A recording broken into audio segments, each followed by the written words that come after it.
somebody is there, we have to identify them. इनको ठीक करना बहुत जरूरी है क्योंकि common peoples they all want peace.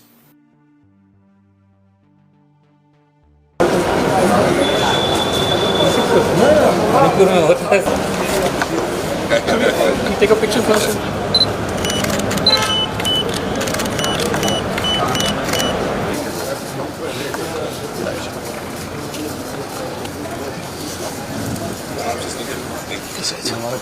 Yes. Thank you.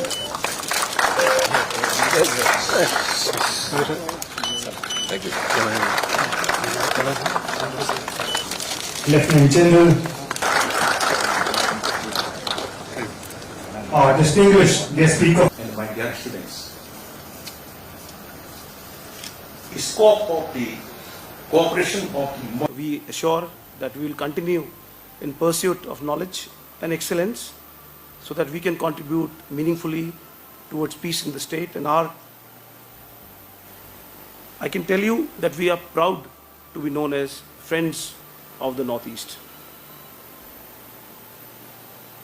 And it is my duty to speak to you not in language of posturing or rhetoric, but in language of shared responsibility, institutional reflection, and constructive dialogue. Our theme today, a prevailing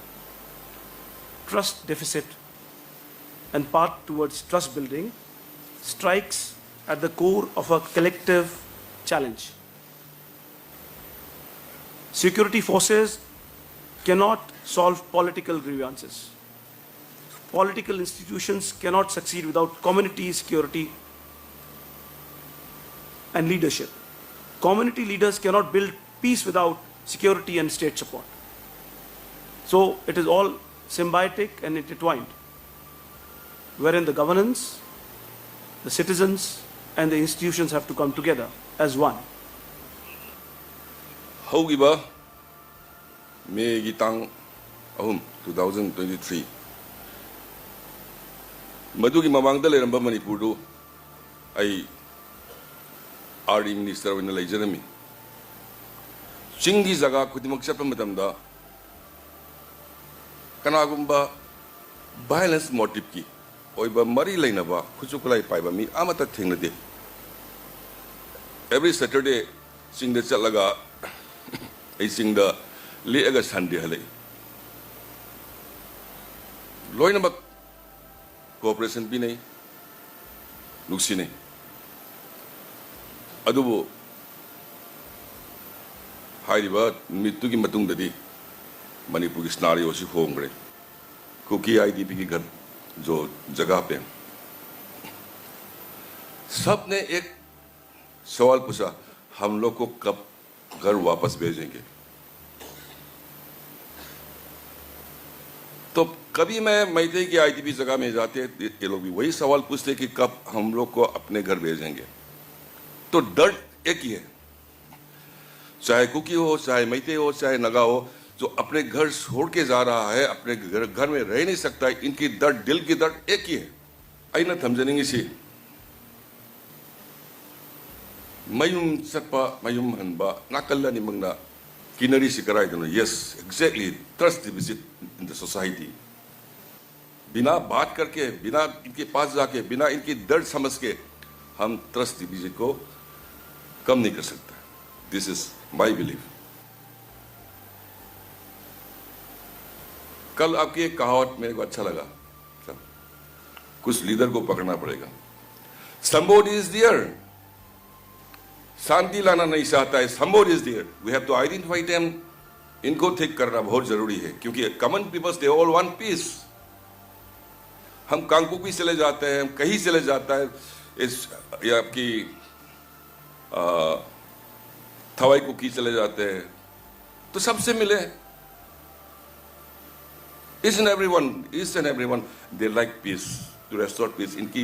अपने बच्चों की भविष्य के लिए इनको शांति चाहिए trust deficit को कम करने के लिए हम कोशिश जारी रहना चाहिए जय हिंद जय Manipur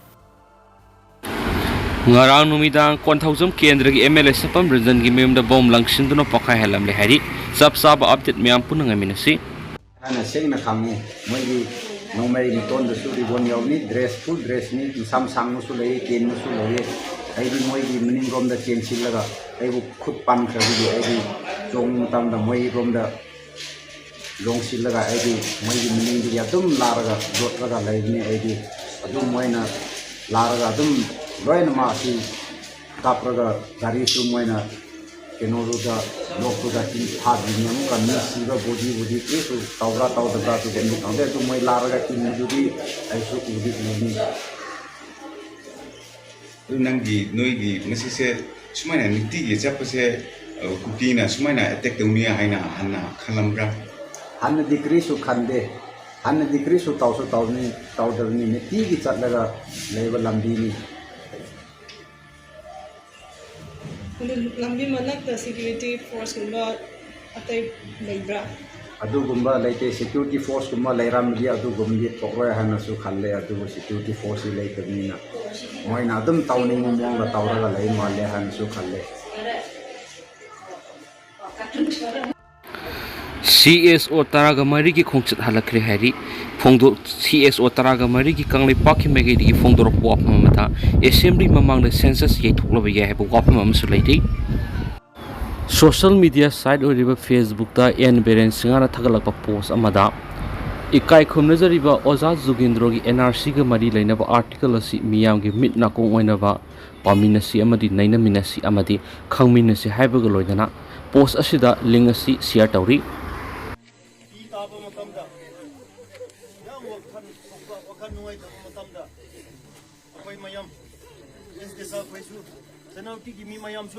Noigi awaba, noigi pitaba, noigi amangbada, saruk yaumina ay haininge. Asi mongda,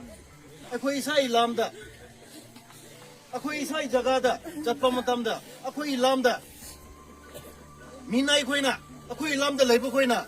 akhoi basum hand down tauraga, akhoi basum sagumna talaga hatpase,